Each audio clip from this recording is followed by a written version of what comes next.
બે દિવસ પહેલા ખાટકી સમાજના યુવાન પર હુમલો થયાની ઘટના સામે આવી હતી, જે બાદ આજરોજ સિવિલ હોસ્પિટલ ચોક ખાતે ખાટકી સમાજના લોકો એકત્ર થઈને પોલીસ કમિશનરને આવેદન આપવા માટે મૌન રેલીનું આયોજન કરવામાં આવ્યું હતું। ત્યારે આ મૌન રેલીમાં ખાટકી સમાજના લોકો મોટી સંખ્યામાં જોડાયા હતા।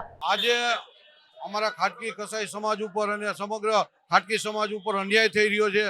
જ્યારે પણ અમારા ઢોર લઈ અને ઘેટા બકરાઓને લઈને આવતા હોય ત્યારે આ જીવદયાના ડુપ્લિકેટ લોકો, જીવદયાના નામે ચરી ખાનારા લોકો ત્યાં ઊભા રહીએ, અમારા લોકોને મારકૂટ કરે, છરીયું મારી દે। ત્યાં સુધીનો આ લોકો તો કાયદોની વ્યવસ્થા છે નહીં।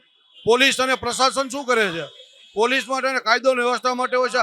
આ લોકો દર વખતે અમારી પાસે અમારા લોકોને મારે છે। હમણાં તો અમારા એક જણાને એવી રીતે માર્યું કે એને આતેડા કાઢી નાખ્યા।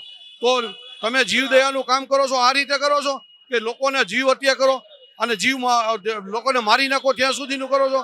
આ ગુંડા રાજ બંધ કરે, અમારા લોકોને ન્યાય આપે અને અમારા બાપ દાદાના વડાઓથી અમારો આ ધંધો છે અને અમારી સાથે આજે સમગ્ર હિન્દુ સમાજના લોકો પણ અમારી સાથે છે। કેમ કે ભાઈ અન્યાય જે થતો હોય એના સાથે અમે પણ ગાંધી ચિંધ્યા માર્ગે અત્યારે અમે ચાલવા માંગીએ છીએ અને અમને ન્યાય નહીં મળે તો અમે આનાથી પણ વધારે ઉગ્ર આંદોલન કરતા અચકાશું નહીં। ગઈકાલે 2 દિવસ પહેલા અમારા એક ભાઈ, અમારા ખાટકી સમાજના યુવાનને આ લોકો એક આતરી અને ત્યાંથી એની પાસે બકરાઓ હતા, એ બકરા આંચકી લીધા અને એને કીધું કે પૈસા ન આપ્યા તો એને છરી મારી દીધી।